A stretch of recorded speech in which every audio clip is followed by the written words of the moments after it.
It was when I was diagnosed with cancer for the 3rd time. This was the arguably the worst, the most aggressive, the hardest one that I had gone through.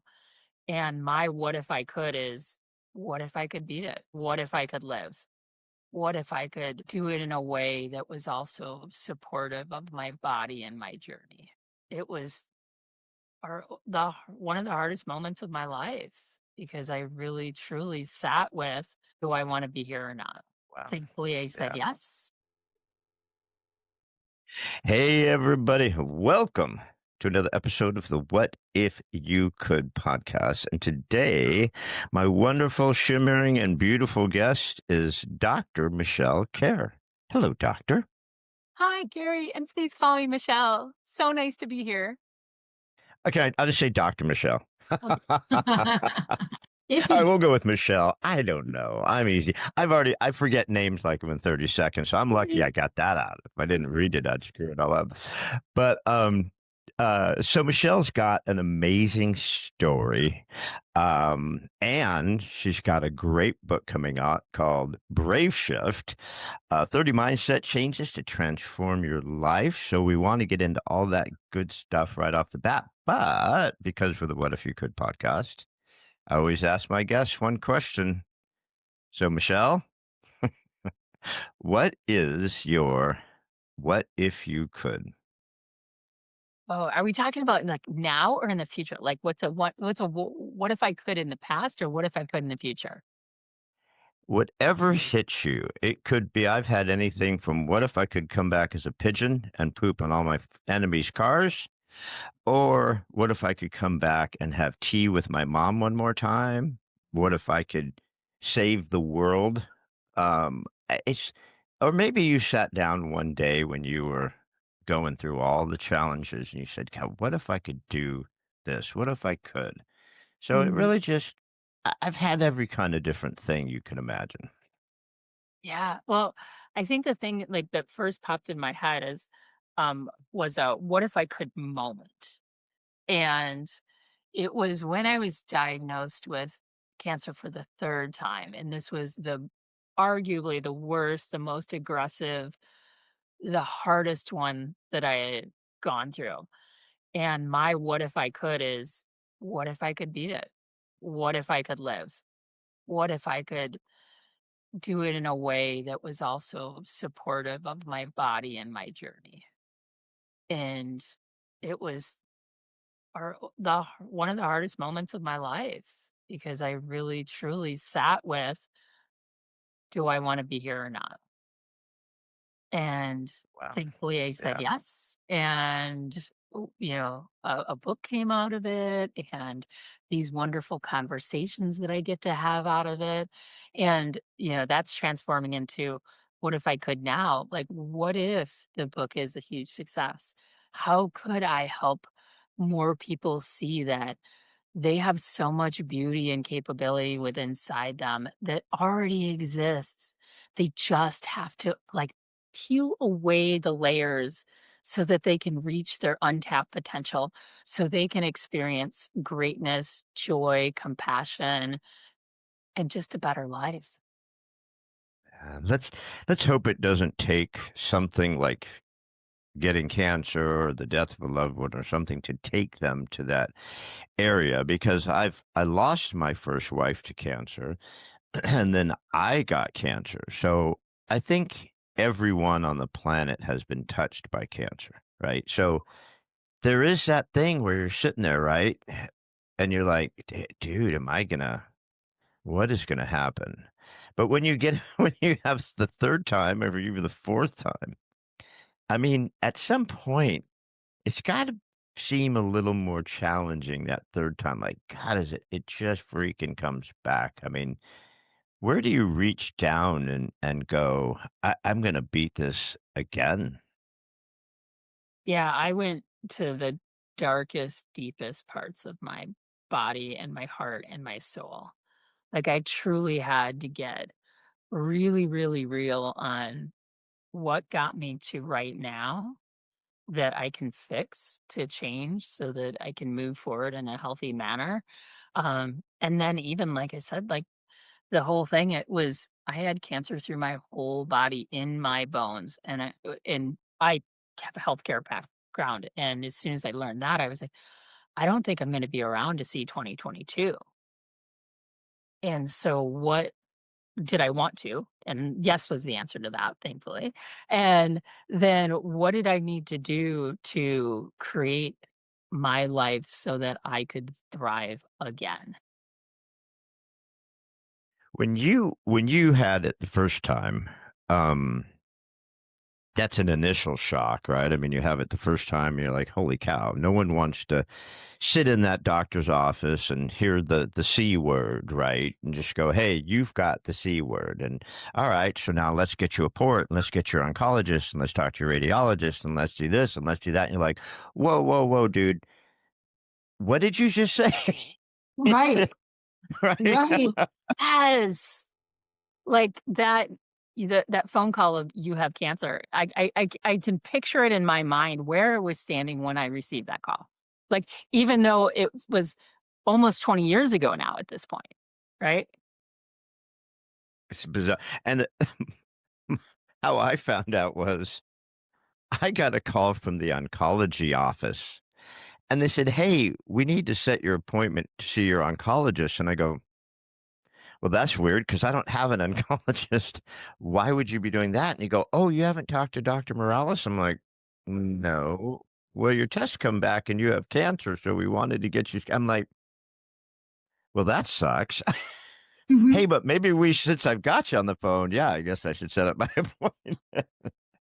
It's just so bizarre, right? I mean, it's just something about that. But before that, I mean, you had other challenges before that. I mean, multiple battles with illnesses, divorce, loss. I mean, we've all had these owies that have hit us.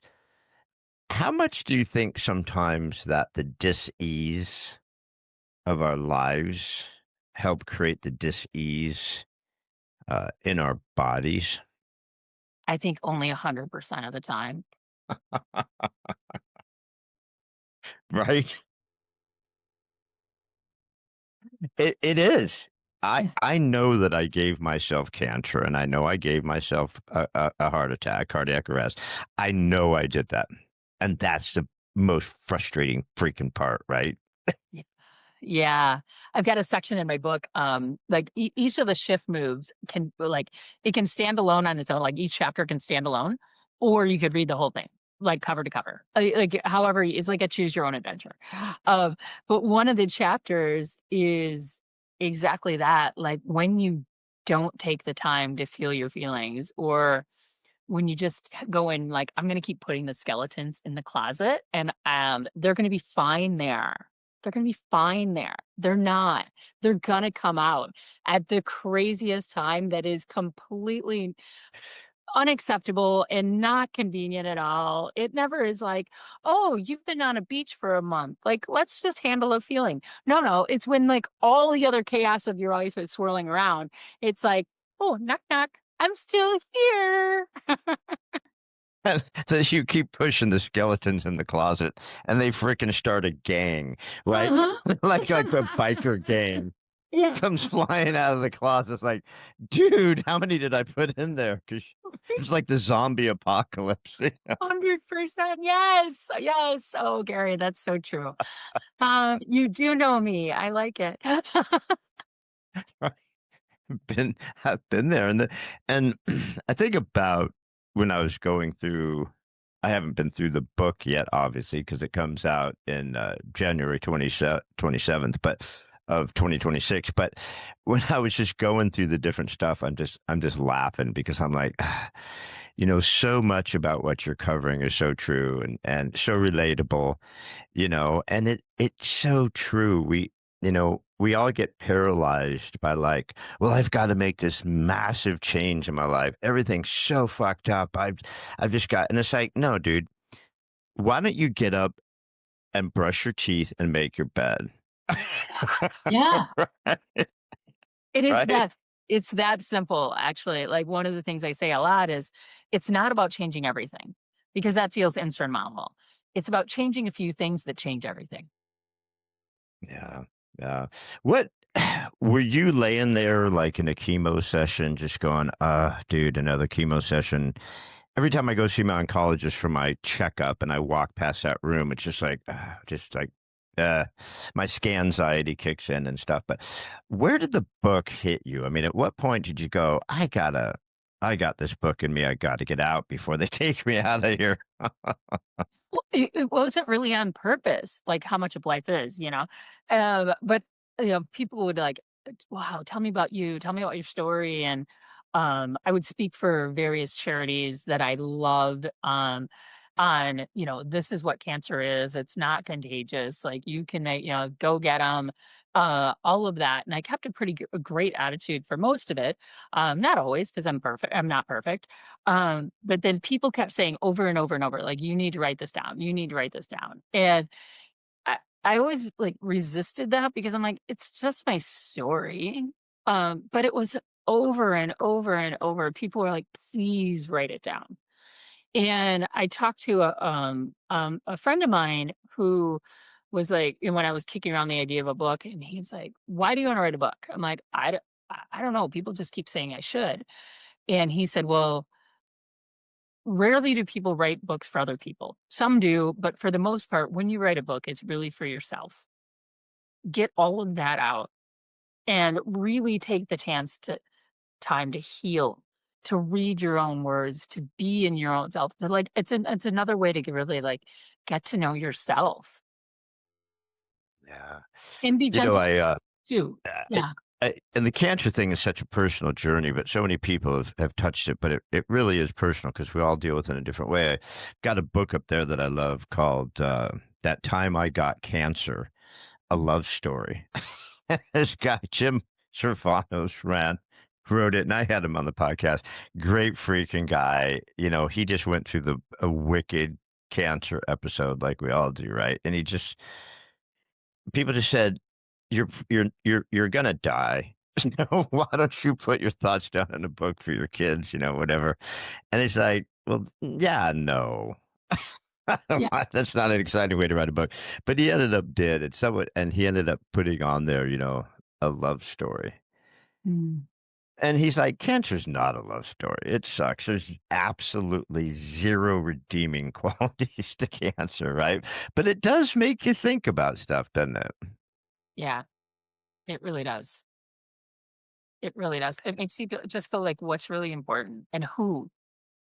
It has a really uncomfortable way of showing you who your people are and more importantly, who they're not. I mean, who's good for your soul and who's not good for your soul? And who do you hang on to because you don't want to hurt their feelings, so you keep them around? And then you just realize, you're just not good for my soul. I'm sorry. Yeah. Like there's a one-way transactional relationship that is not fun to be on the giving side 100% of the time. Yeah.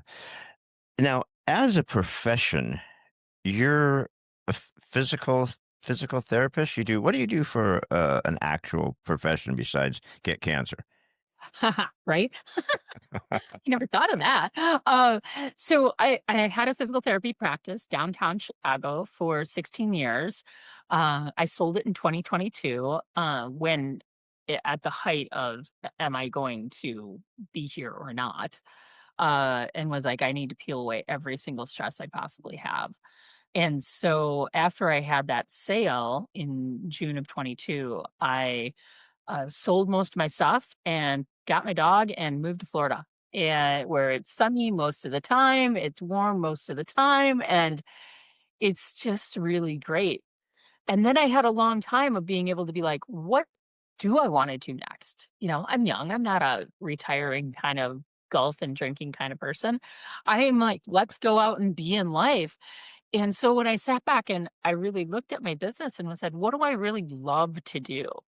And it was people, developing people, making the processes, getting businesses so that they're fun again, like getting everyone out of their own way. So right now I'm doing business growth coaching, which is so much fun. Like that owner that like had the idea and had the gumption to take the big risk and started it all and then hired people, and the people that he or she hired were so excited about the interview and so excited they got the job, and then life happens. And then you're like, "Wait a minute, none of this is what I signed up for." Well, I go in and I help them get back to what they signed up, both the owner and the employees and the customers and everything. And it's beyond joyful to do. It's tough, but it's good. Sometimes I feel like I'm dragging people to their goals, and other times I'm like, all right, along for the ride. Well, you've built a business, so you know how to do it. And a friend of mine does a similar thing. She's got multiple businesses, and she always says one thing it took me forever to learn because I'm a softie is hire slow, fire fast. Because usually people hire fast and fire slow, and it turns out to be a long nightmare of drudgery. But that was one of the things I always stick with that. But so you've got cancer at the height of COVID, which is just more fun, just made it just that much more fun for you, right? And you sell your business during the height of COVID, which is just made it that much more fun. And then you moved to Florida, which is actually less locked down than most places, thank God. But I mean, so there is a lot of shit going on. You have a lot going on. That's kind of overwhelming, isn't it? Yeah, I never do things halfway, and I'll think about things for a while, and then I'm like, okay, I can do it, and then I just do. And so it appears from the outside that I'm impulsive. I'm really not. However, I have banked on I have so much energy, I can do it. And I'm realizing now that as I get a bit older, that the amount of energy I have is not that of my 20 or 30-year-old self. Well, living in Florida helps you feel younger because everyone's 90. So It's true. that kind of helps you a little bit. I mean, I live in there's a country called California. Oh, It's yes. bizarre country. It's a bizarre It's country. getting more bizarre. I like that, Gary. I mean, what? Really, it's really bizarre. Yeah. So if they let me out, I've applied for an exit visa to get out of California. If they let me out, I'm leaving. But I thought of Florida. My wife and I are scuba divers, and we love that type of weather, and we love the ocean and things like that. But we settled in Kansas. I mean, Arkansas of all places. We said in Arkansas. All of our friends are like, where's Arkansas? Anyways, we beef it. But when you decided to leave Chicago, was it just like? Was it for health reasons? Was it for it's just freaking cold here? I don't want to go through chemo in the cold again. Well, I mean, that's a pretty dramatic thing to take on all at once. The cancer, the treatment, which is wicked bad, especially for what you had, selling your business, and then moving 1,000 miles away. Yeah. Yeah, it was more than That's I thought it would. It was more. But the thing there's some really great, practitioners down here in Florida, that are kind of doing things alternatively, that I wanted to be near. So instead of flying every month, I was like, "Okay, if I just move down here, then I'm around all of this, and it's warmer and all of that." Um, and I've just never really been attached to, like, "Okay, this has to be my forever home." So I was like, "Well, let me just go move to Florida, get healthy, let the dust settle, and then see where I wanna go or what I wanna do or where the world takes me next." So the initial move was for health. yeah, I mean, and the thing is, I mean, you were a physical therapist. I mean, you knew the body, you knew health. It wasn't like you were uneducated in the ways of how things work. So you were probably pretty healthy, right? I mean, when the initial thing hit the fan and you started getting Yeah. sick. I was a marathon runner. And, like, I was out and about, I was, ate healthy. I mean, I've cleaned up my diet even more, but I was pretty well always, like, mostly organic, not a lot of junk food, not a lot of fast food, any of that. And even my doctors were like, "There's no reason you should have gotten cancer." 1, 2, 3, like, any of the times. So which goes back to what you were saying earlier, like, how much of the dis-ease in life manifests in disease in the body. And I was like, that's the only thing that it could possibly be. And I looked back at the trauma I had been through at early ages, and that suppressed stuff that I put in the closet and all of that. I'm like, "Oh god, it's time to dig all that out." And when you put it out for a yard sale, no one wants it. So you really gotta handle. Well, you know why? Because, like they say, I mean, if you think you just got some really nasty shit, right? You go to a AA meeting, or you go to some other meeting, or you go somewhere and you go, okay, guys, we're all going to dump our crap out in the middle of the floor. And you guys just pick the crap that you want. We'll just exchange crap. And 99% of the time, people are going to pick their own crap back up because they're going to go, God, yours is way worse, dude, than mine. I don't want your crap. I thought my crap was bad, but yours is really bad. That's just how life is, right? I mean, if we could get out of our heads about some of the things that we beat ourselves up with, right? I mean, like I had a virus. My cancer was HPV. And the doctor said, there is no way on earth you should have got cancer. So thankfully, you're going to rip right through this. You're totally going to beat this. And I rarely ever say that because you're so healthy. We got it really early. But whatever you're doing in your head, stop doing it, What right? a good Because doctor. That's amazing. yeah, he was awesome. I had the best team. My wife had the worst team. I had the best team, and I'm so grateful for my team. And you said something about alternative options. So when you heard the C word for the third frickin' time, like three strikes you're out, you're like, holy crap, and this one's bad. D- Did the first two times you had cancer, did you do traditional stuff where they just poison us to death, hoping to kill the cancer before they kill you? And then the third time you go, I'm not doing that again. Yeah, I started down the road of the traditional stuff, and it was awful. Like, I felt terrible, and then I felt worse. And I remember April of 2022, I had 2 functioning days, not good days, functioning days. And I went to see my oncologist, and I was like, "Things are bad, like, bad, bad." Like, I had 2 functioning days. And she was like, "Well, at least you're alive." And she and I were at odds, quite a bit, for a lot of different Thank you. reasons. Yeah, Thank you, Dr. Tony Robbins, motivational speaker. Yeah, 100%. at I know, least right? you're alive. Hey, thanks for that, Mhm. Doc. And so Can't believe she actually. I know. And I'm like, "Wait a minute, like, who are you and what are you doing?" Why are you So here? oh, yeah, we went toe to toe often, and that was, like, it was the last straw. I was like, "No." Like, 2 functioning days. I'm like, "Do not take this the wrong way. I am not going to do anything drastic. However, as life is right now, this is not a life worth living." And she was like, "What? Like, you're alive, you should be grateful." I'm like, "No, no, no, no, no. There has to be a better way." And I took the biggest risk of my life and I stopped it all. I was like, "No more. Like, I'm done and I will go figure something out." Which again, like, I this is not a prescription for, go do that and blow up your life and do all that other stuff. Like, did this you need to have. Everybody, this is just a public service Yeah. announcement. Yeah. Michelle is not giving you medical advice. She's not telling you this is what you should do with your cancer. All she's saying is this is the route she has taken. She doesn't advise it to anybody, even if she does, but she doesn't. So, okay, Agreed, right. Like, and that's so disclaimer is important.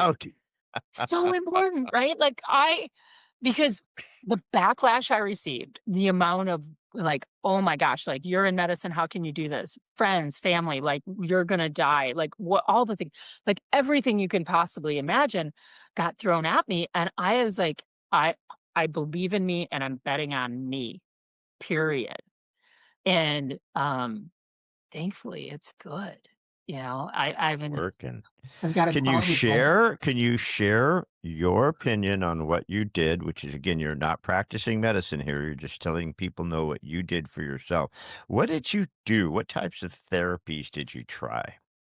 I did a lot of, like, investigating who was delivering care, what they were doing, why they were doing it, and what was their success rates.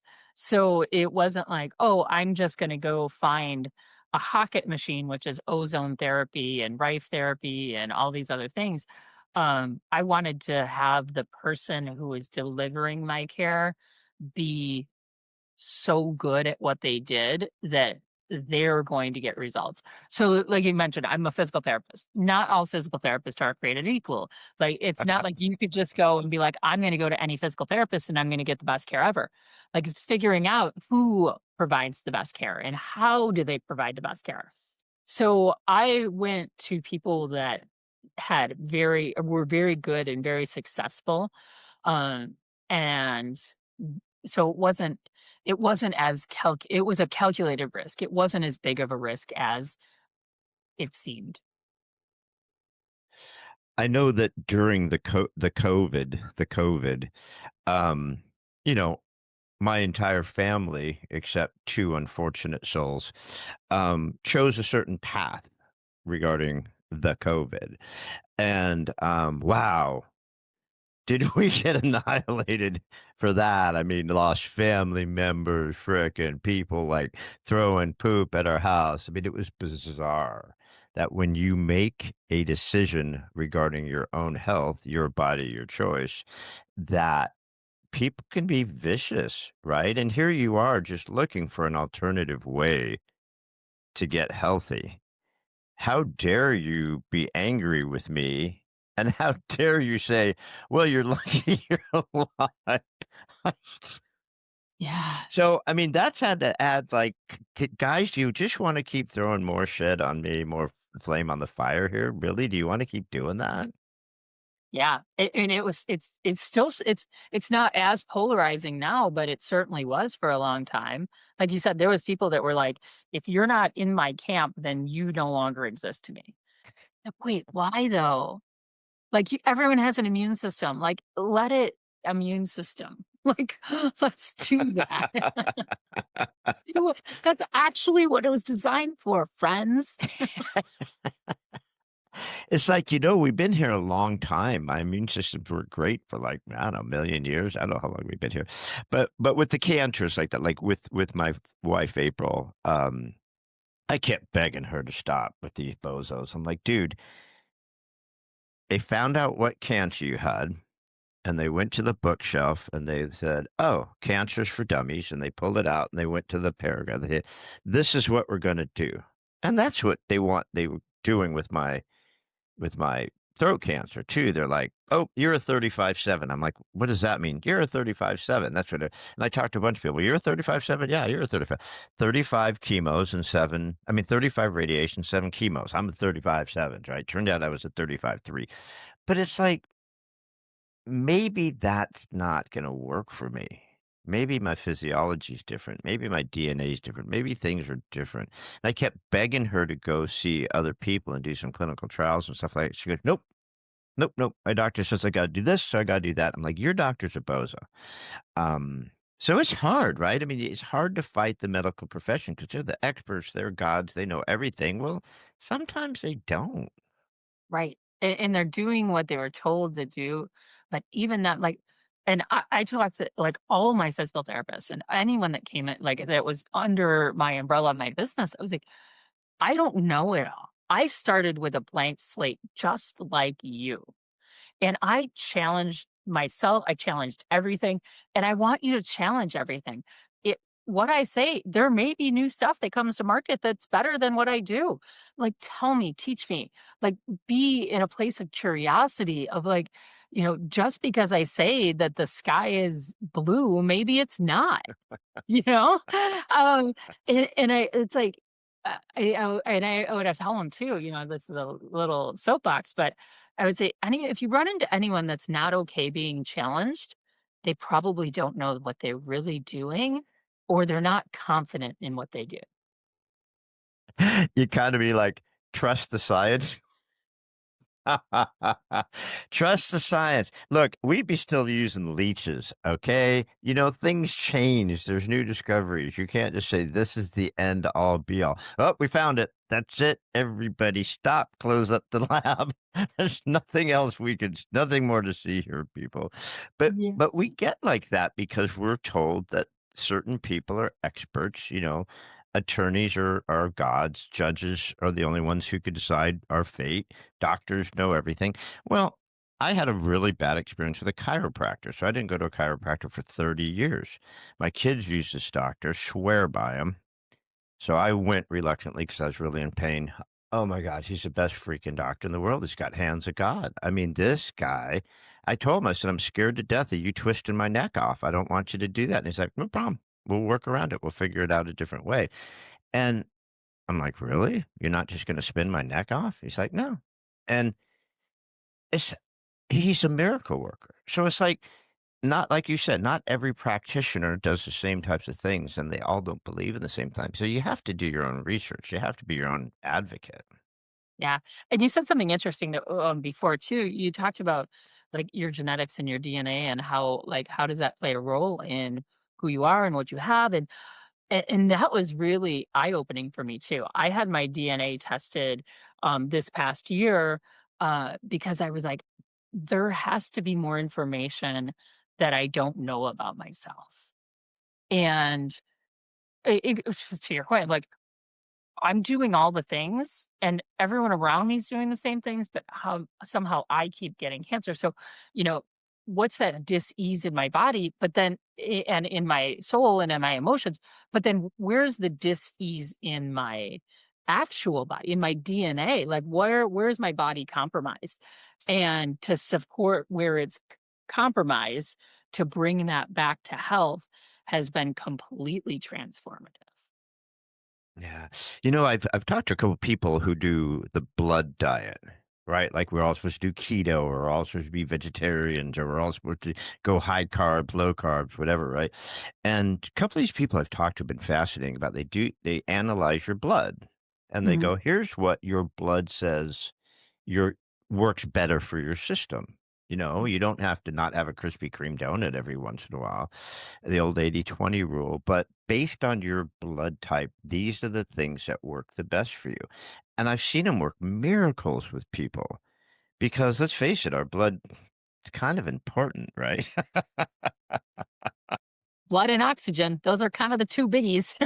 Right, right. But I mean, it's a fascinating thing. And I think so. You looked into your DNA or had someone check into it. And did they find just like this cancer gene that's always going to piss you off? Or what did they find in there that helped you kind of fight your way out of this one? Oof, it was a mess. So my body does not detox well. It does not methylate vitamins well and process vitamins well.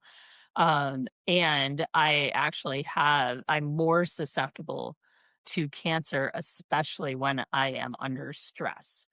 So when I'm stressed, my body doesn't function um, nearly as well as anyone else's. And then just in general, day to day, my body does not clear heavy metals. It does not clear estrogen like most women's bodies do.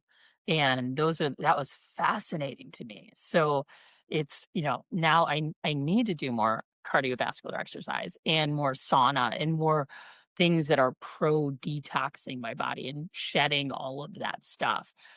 So that's some of the stuff that I do on a regular basis. I have a hydrogen and oxygen machine that I breathe regularly because it's so healthy. I have a vibration plate. I've got the sauna in my house. I have, like my house looks like a medical spa. Um, and it's like, oh, well, that's all glamorous. I'm like, well, if you think because, staying alive is glamorous, then yeah, yeah, that's the deal. What are you doing for the stress though? What type of I mean, what Ugh. are you doing to keep that stress out? Because stress is like, hello, just stay off of social media ever and get rid of your TV. And I mean, what do you do for your stress level? Holy cow. Well, Gary, if you want to know the sense of humor of the universe of God, write a book about mindset and holy crap, are you in for a roller coaster? Oh my God. I feel like I'm getting challenged with something different every single day. And I'm a work in progress. I'm a work in progress. That's all I can say is I'm a work in progress. We are all a work in progress, but coming back to the doctor thing, I always marvel.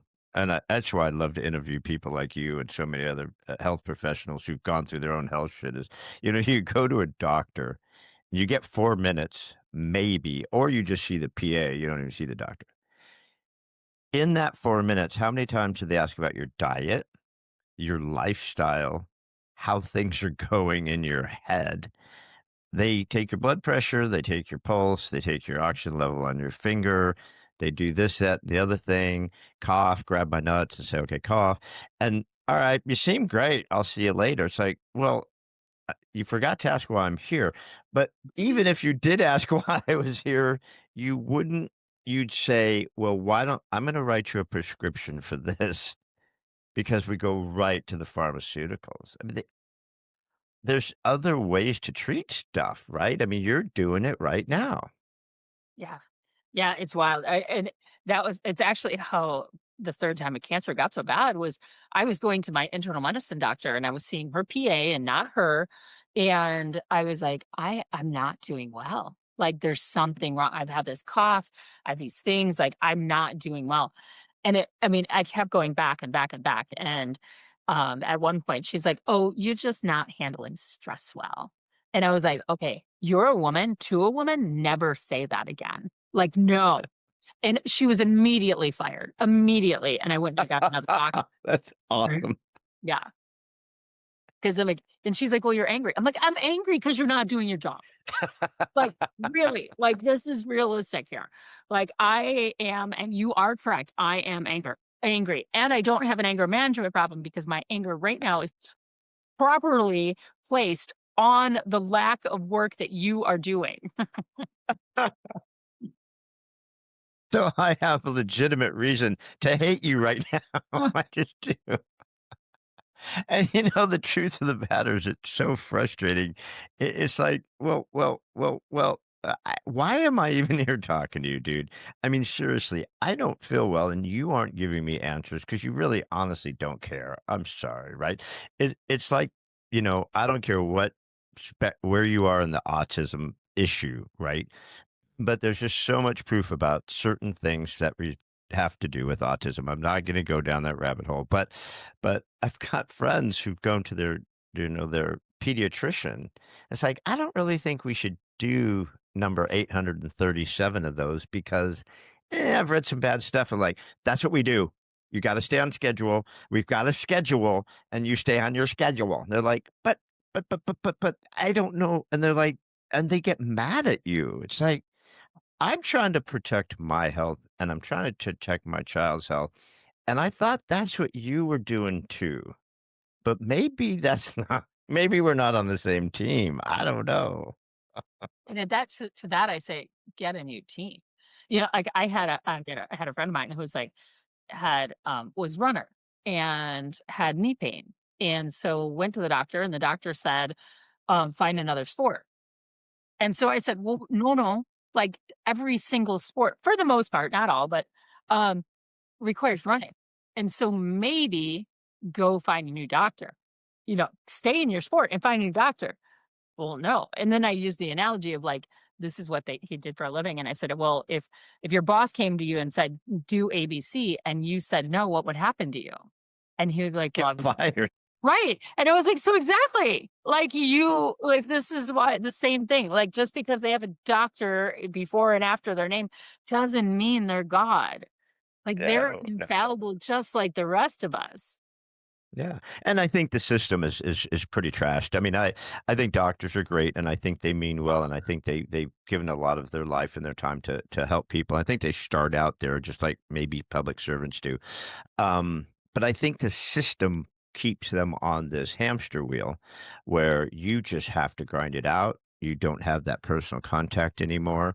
You've got very limited time, and the easiest solution is just to give you a pill, right? It's like, so that's why going to a homeopathic doctor or seeing a chiropractor or if he's a physical therapist or something like that. God forbid, don't Google anything that you feel.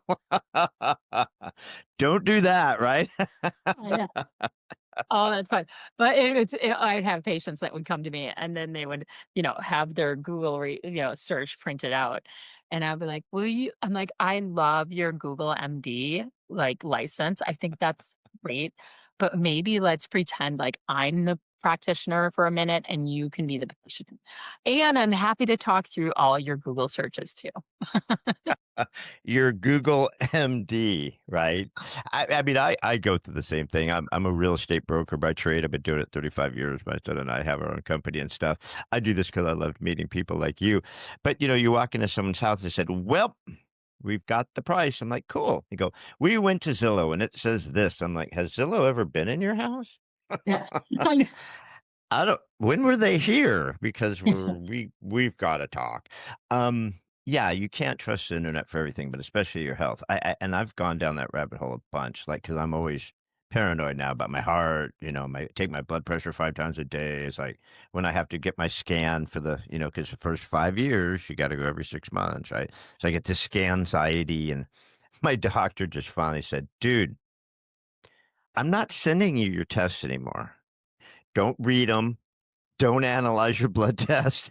Don't do any of this stuff, right? Because you're crazy. You're driving yourself crazy."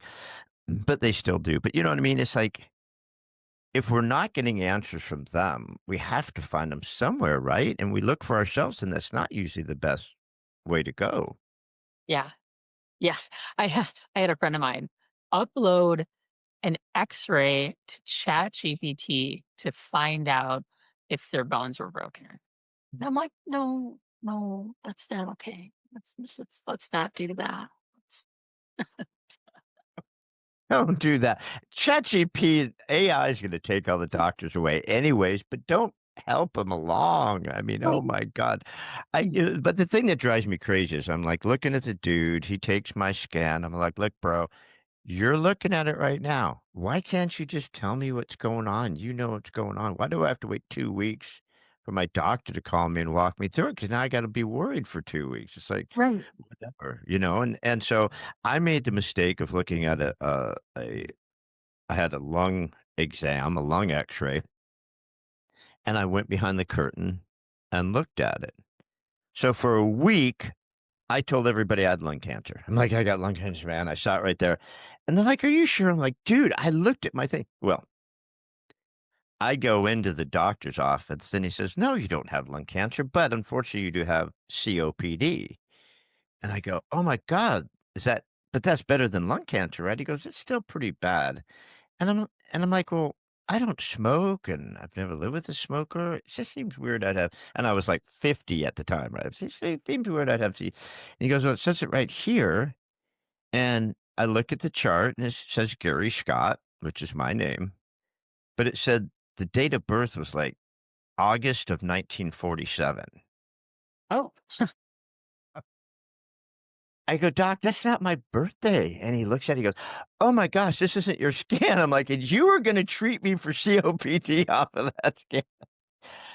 Good news of the story is I didn't have COPD and I didn't have lung cancer. I should have never looked at that scan, right? Should have yeah. never looked at I don't know that. Well, let's get back to your book because obviously I have a thing for books. I love books. I've always said I'm going to write a book one day, but no one gives a shit what I have to say, so I'm not going to ever write a book. But but I've talked to a lot of authors. I love authors. I love talking to authors. So, how was your process of writing the book? Oof. Well, it took about 10 years. It was, I would write and then I would put it down and then I would write a bit and I would put it down. And I could never figure out how to wrap it up and like how to end it because life kept doing its life thing. And I didn't know what I wanted to look like. And and then I'd hire coaches and then they would not really work out. And it was a long, long journey. But then um after I sold the business, I had time. Like, and that the beauty of like really going like, okay, now I can dedicate it. So I reached out to friends who had written books and talked about like what was their process and how did they get it across the line and what did they do? And I asked a million questions.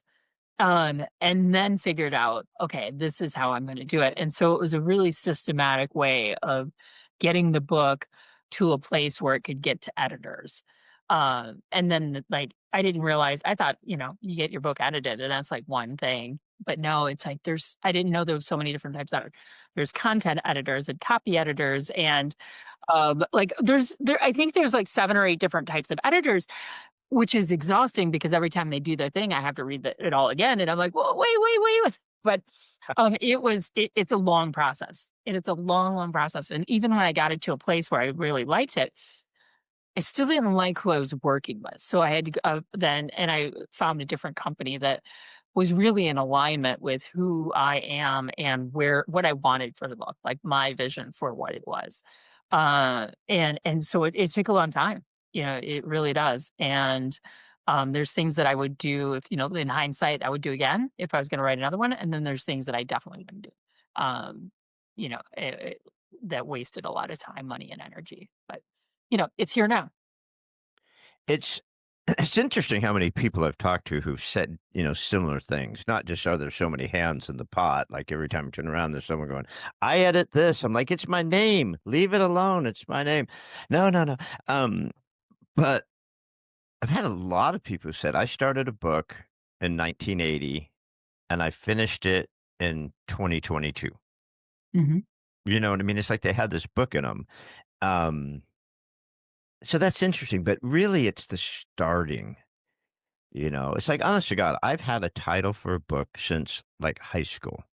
So that was Okay. like 87 years ago. I've been wanting to write this book. And I was talking to, again, my buddy Jim, who wrote the cancer book. His first book that he wrote in high school, um, and shelved it because of all sorts of different stuff happened, right? So he just now put it out. It just came out. It's called American Gyro. And he's like, had I written this book about growing up in this area and about these things in 1980, it would have been a horrible book. But after all these life experiences, looking back and then writing about that time, it's so much deeper, so much better. So sometimes letting a book sit for 10 years isn't a bad thing. Yeah. I don't know. Do you know Sam Horn? She's amazing. She's a book coach. She's written a bunch of books too. And she really helps you kind of organize your thoughts. And I used her at different points along the way. But one of the things that she would always tell me is like, Michelle, just don't worry about it. Like the book will happen when it's supposed to happen. Like if you try to force it, you're not going to be happy. It's not going to be good. It won't be successful. So just ease up on yourself and just know that however it goes down is exactly how it's supposed to do. Just trust, surrender and trust. I love it. And on January 27th, 2026, the world gets to see Brave Shift. 30 mindset changes to transform your life. So now you're Oh, going to be speaking, you're going to be doing more coaching, you're going to be on the book signing tour. What else is coming up for Michelle Kerr? What else are you going to be doing coming up besides staying alive? yeah, That's number one. that's at the top of the list. Yeah, that's number one. But Um, what else do you have coming up? I really kind of sat back, Gary, and I was like, I just want to see what's supposed to come next. Right. Like all the best laid plans. I'm like, so right now I'm talking to amazing people like yourself and just going, wherever the world is gonna take me, wherever I'm supposed to do, whatever is my gift that is supposed to come out, I'm good with. And so I'm not putting all these like, and then I'm gonna do this, and then I'm gonna have this thing, and then I'm gonna do that. Like I'm just like letting the audience and the people around me like tell me what's next. Yeah. I do these little cards every once in a while. I've got these little cards that I like to pull. And, it's one of those things you kind of put a thought out there, kind of meditate, marinate, whatever on a thought for a little bit. And then I pull these cards. And sure as shit, these little cards have like somehow answer in a way, right, what I'm thinking. Mm, And so today, this morning, I was like, I'm journaling and I've got all these different projects I want to do, right? I'm turning 63. Um, I've beat two pretty good health scares, right? I'm like, there's got to be a reason I'm here. I was thinking mm, about that when I was in the hospital waiting for my heart procedure. I'm like, dude, you didn't kill me. So there's gotta be something that I'm here for, right? So anyway, so I pulled the card today and I don't have it sitting with me or to read it exactly, but basically the heading was balance. Mm. I am in balance. And I started rethinking, I go, this is bullshit. This is the first time I pulled one of these cards that didn't fit for what my thought was. And then I picked it up and I said to myself, wait a minute. You put out there, how am I going to do all these different things that I want to do? The podcast and the business and other things that I have going on, right? And the card told me balance. So I read it again. I'm like, sure as shit. It's right. Put things in perspective, right? And balance your things. Don't stress over the stuff. Just like you said, what's going to come to me is going to come to me. Michelle is obviously here for a reason because you won't go. Right? They can't get rid of you. So you're here. Yeah. Well, I like to joke like God doesn't want me and the devil's afraid I'm going to take over. So I'm stuck for till like I'm at least 115. But fun about balance. In my career, I treated dizziness and balance disorders. And my thing on Instagram is Balance Michelle. My company was Balance Chicago. So yeah, you got it, Gary. Balance is everything. What a bizarre thing that I would pull the balance card on the day I'm talking to Michelle Balance. Yeah. How bizarre is that? See? That is bizarre. I almost need to So go fun, get right? that card. So, wow, that's a trip that you would have so much focus on balance. And the card I pull out of this deck is frickin' balance. Mhm. That's bizarre to me. The universe is such an amazing thing. And we just keep screwing it up. It keeps aligning for us, and then we screw it up. I don't know. It's like when we're kids, we don't listen to our parents. Don't touch that stove. It's going to be hot. You're going to get burned. Foo! Ah! Well, you're stupid. I told you not to do it. You probably won't do it again. Anyways, you've been amazing. This has been so much fun. This hour goes so much fast. So I lied earlier because I'm a real estate broker. We lie. Um, I said I have one. I don't mean that for all you real estate brokers out there. I said I had one question, but I lied. I actually have two questions. And I give you the what if you could question before we start recording, but I don't give you the second question. So the second question is if there was something that means something to Michelle Kerr, if there's a thought, you read a fortune cookie, there's a quote, there's just a thought that means something to you that you'd like to share with and leave us with before we sign off. What might that thought be? I love that. Well, in sticking with our theme about life and improving life, We had a theme? we did. I know it kind of just happened. No, Sorry, I cut you off. Go ahead. that's all good. All good. I like it. It's something that it came to me not too long ago, but sitting without action for me is intolerable. So it's okay to wallow in whatever the day's drama is. Just don't let that day become a month or a year or a decade. Truly, sitting in without action is intolerable. Mm, I love that. Because, man, we love to wallow. We love to wallow. And I think that all the things that you've been through, and we listed some of them, not all of them, maybe, but some of them. It's the fact that you were not a wallower that got you through a lot of them. And I look at people and I see them instantly give up for the easiest thing. I'm like, dude, you didn't get enough freaking, goat, oatmeal in your latte and you're like losing your shit. It's like, honestly, you gotta have a little gumption, right? You have to have a little resilience. But wallowing, I love that word, Yeah. wallowing. Don't do it, right? It's not sexy. Man, I think I'm gonna put that on a T-shirt. Wallowing is so not sexy.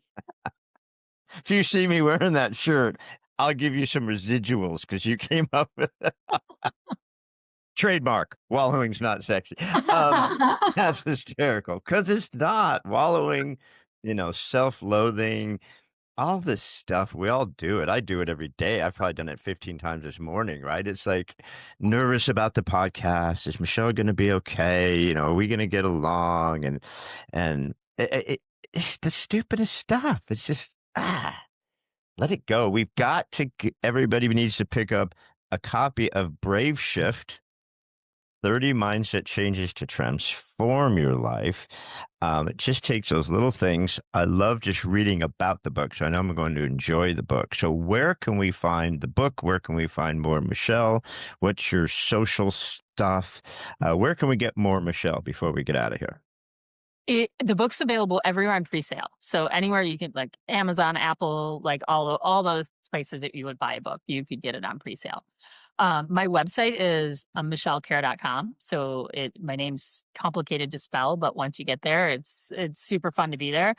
And then I'm on Instagram and Facebook and all the things. And if you send me a message, I will read it and I will get back to you because I want to hear about you and what you're up to and what are your challenges. And most importantly, how are you choosing to get through it? The good, the bad, the other ugly. Let's be in it together. I love that. Would you please say that one more time?